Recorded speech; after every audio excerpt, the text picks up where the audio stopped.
What's going on, guys? I'm Mr. Golden Gamer, and I make gaming videos that nobody watches.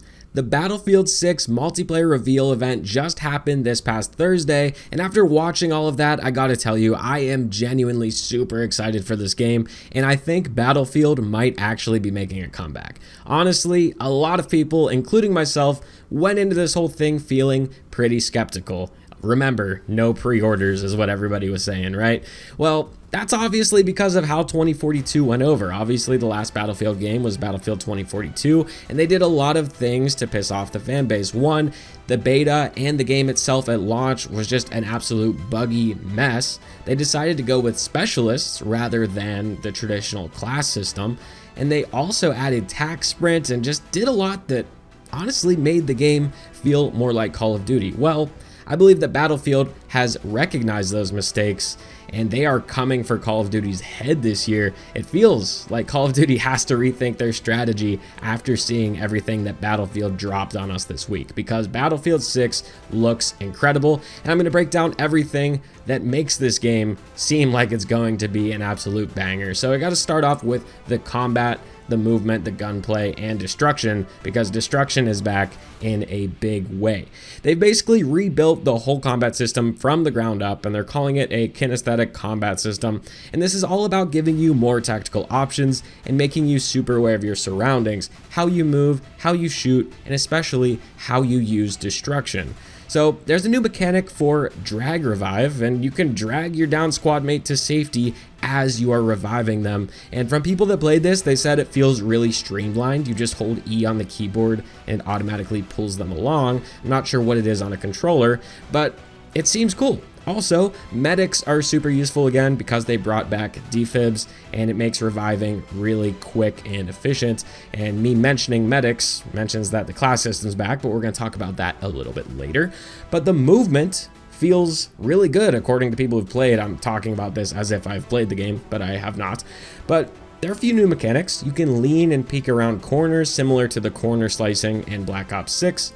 You can mount your weapons on walls, and people say that it's not too overpowered. It'll give you a little bit more control, but not like a laser beam. You can actually now sprint while you are crouched, which is pretty cool. You can even do like this sort of barrel roll thing to avoid gunfire, or it's actually more so seems to be when you jump from a high place. When you hit the ground, you can do that into a barrel roll, and it just feels a little bit more fluid, I guess.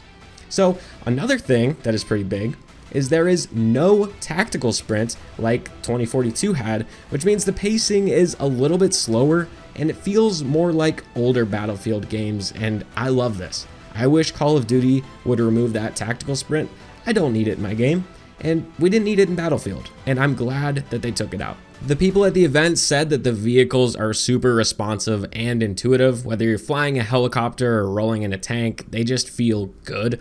Plus, there's a new hitch a ride ability where you can actually hang off the back of tanks and other vehicles. And I think this is pretty cool because a lot of times when you spawn in Battlefield, it feels like there's a long time till you get in a gunfight or get back in the action. So you want to get in a vehicle. If the vehicle's full, you can just grab onto the back of this thing. Sure, you might be a little bit exposed, but you can get back into the battle a little bit quicker. And I think that's just a really cool creative mechanic.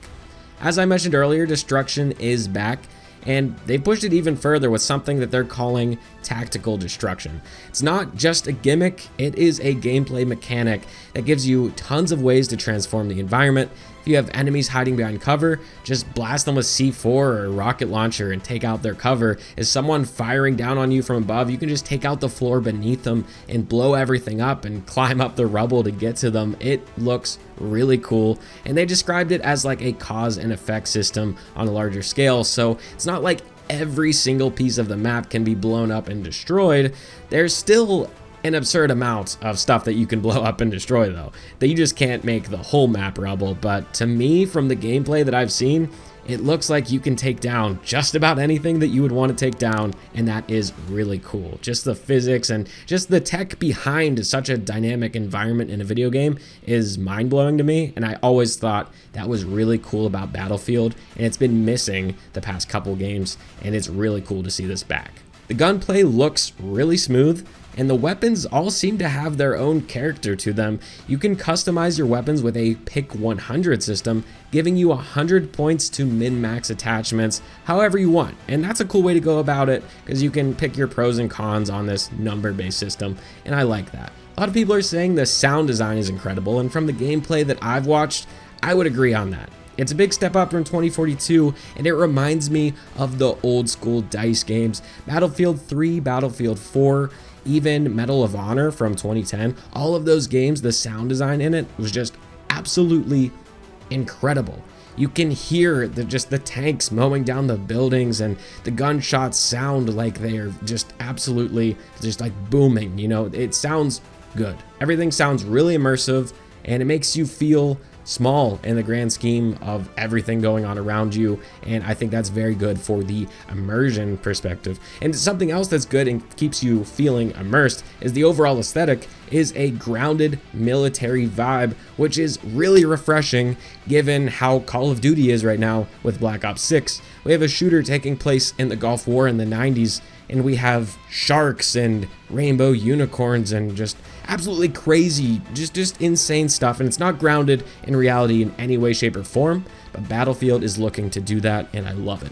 As I sort of mentioned a little bit earlier, classes are back, and we have the classic assault, engineer, support, and recon roles, and each class has its own signature weapons, gadgets, and traits that really define your job in the squad. So starting off with assault, assaults can use grenade launchers to force enemies out of cover, they can use flashbangs, and they also have an adrenaline shot for quick healing. They also have enhanced mobility and can carry an extra primary weapon. So the engineer is armed with rockets and mines to mess up tanks, choppers, and jets. They're also the only class that can repair friendly vehicles, equipment, and weapon placements with the blowtorch that's making a return as well. So super cool. Support, they're here to save the day. They can throw down supply crates, provide heals, and they can also keep the ammo flowing. They also lay down deployable cover, intercept enemy grenades, and they're masters of the machine gun. Basically, they're there to keep you in the fight. And lastly, we have recon. Recon are the snipers. They can give a bunch of info to your squad by using their recon drone to pinpoint enemy locations. They have C4 to blow up tanks and level buildings. They also have a laser designator to guide allied missiles directly to their target. Not exactly sure how that works, but it looks like it's a binocular type thing, and then it just guides whatever rockets are in the air. I don't know where the rockets are coming from, but looks cool regardless. So nice to see the class system making a return. A lot of people were very mad that this was not in 2042. So let's talk about the maps in Battlefield 6. And they're going to take us all over the globe, from Egypt to Gibraltar to Tajikistan, and even the streets of the United States in Brooklyn. So at launch, we're going to be getting 9 maps, and that includes a remake of the classic Operation Firestorm from Battlefield 3. Each map is built for a different vibe. For example, Gibraltar is for intense close quarters combat, while Tajikistan is all about the large-scale, all-out warfare with jets and helicopters, and basically what you've come to know from the Battlefield games in the past. They're using these things that they're calling combat zones, which are custom layouts within bigger maps to make sure that the smaller scale game modes still feel great and play well. This reminds me a lot of what Call of Duty does with like points of interest within a Warzone map. You have a map within a map sort of thing. So that's interesting. As far as the maps go, some players at the event were saying that they look good, but they're not as memorable as the classic maps from the past. Some of them are lacking those crazy points of interest or big levolution moments, but honestly, I think that could change with more playtime. Obviously, the map is not going to stand out as an all-time map the first time you ever play it. So I think with time, people might enjoy these maps, but only time will tell there. For game modes, we're getting the core Conquest, Breakthrough, and Rush modes, but they're also bringing Team Deathmatch, Squad Deathmatch, Domination, and King of the Hill. And to me, it sounds like they're really trying to capitalize on Call of Duty players that are sick and tired of everything going on in that franchise. There's also a new mode called Escalation, where teams are pushed into a final climactic battle. They didn't really talk much about this one, so I don't know much beyond that. The smaller modes will be played on sections cut from the larger maps called combat zones, as I mentioned before, so we'll have to see how that plays out. I think that it'll work out just fine. But One thing that does need work though on these maps are the spawns, especially on some of those smaller modes like Domination and Squad Deathmatch.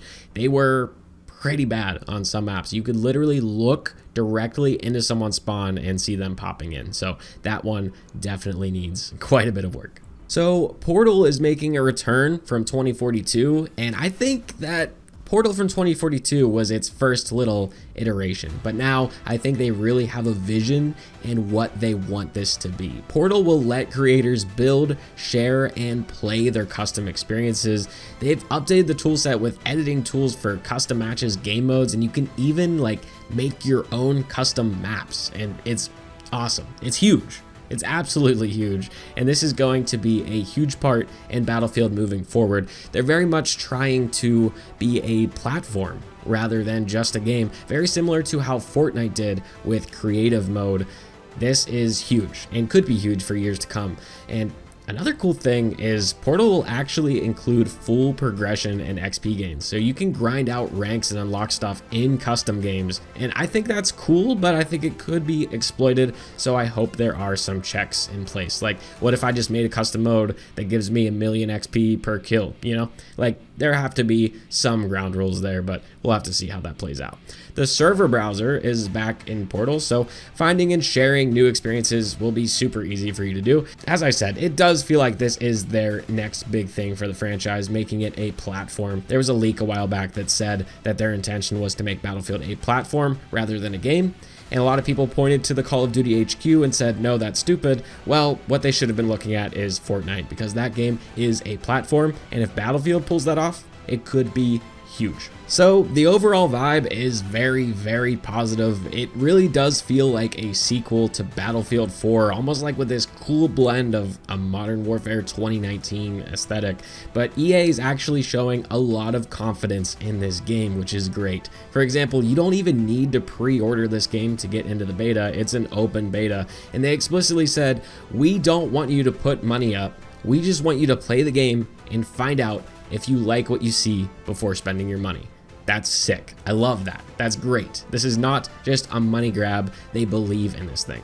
And they're very much so trying to please both old school Battlefield fans with the large scale modes, but they also want to appeal to a wider arcade shooter audience with all the smaller scale stuff. So a lot of people are calling this a spiritual successor to Battlefield 3 and 4, and I think that's pretty accurate.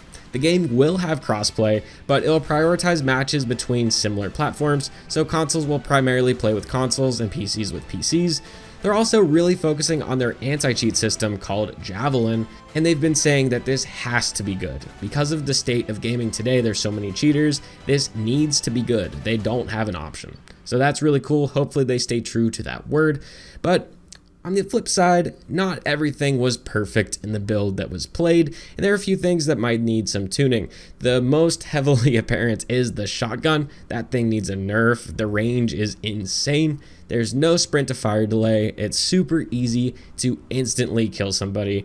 But the good news is the developers have already said that they have a plan to fix it. Beyond the spawn issues that I mentioned earlier, weapon balance isn't totally perfect yet. There are a few busted weapons like an SMG with no recoil and some insane range, and there's an LMG that was just an absolute powerhouse, so those need some tuning. Some high power weapons have a lack of punishing recoil, and this might be a little rough for those longer range engagements because you can get absolutely melted by an assault rifle because of how easy it is to control that thing. I'm not saying the recoil should be insane, I'm just saying maybe a little less laser beamy, you know? Because if you're just killing somebody like 200 meters with your assault rifle with 0 recoil, that kind of defeats the purpose of classes and different weapons. So, you know, whatever. There's also some weird bug where there were like bouncing issues in certain areas of certain maps. So that one was weird. I'm sure they'll fix that. Some of the people at the event were wondering if there will be larger maps for aerial combat in the future because jets seem to go from end to end on these maps pretty quickly, so hopefully they do, but we'll have to wait and see. So is Battlefield 6 going to be good? Personally, I think those who played it look like they had a blast and they're excited to jump back in, so I'm not 100% sure, but I mean, I'm feeling pretty good. But don't just take my word for it or their word for it. You don't need to pre-order to try the beta, so jump in, see if you enjoy it yourself. Sounds like we really might have a good Battlefield game this year to sink our teeth into, so I'm really looking forward to it. Let me know down in the comments below what you think of the Battlefield 6 multiplayer reveal. Do you plan on playing the beta? If so, let me know. Once again, guys, I'm Mr. Golden Gamer. Thank you so much for watching, and I'll catch you guys in the next one.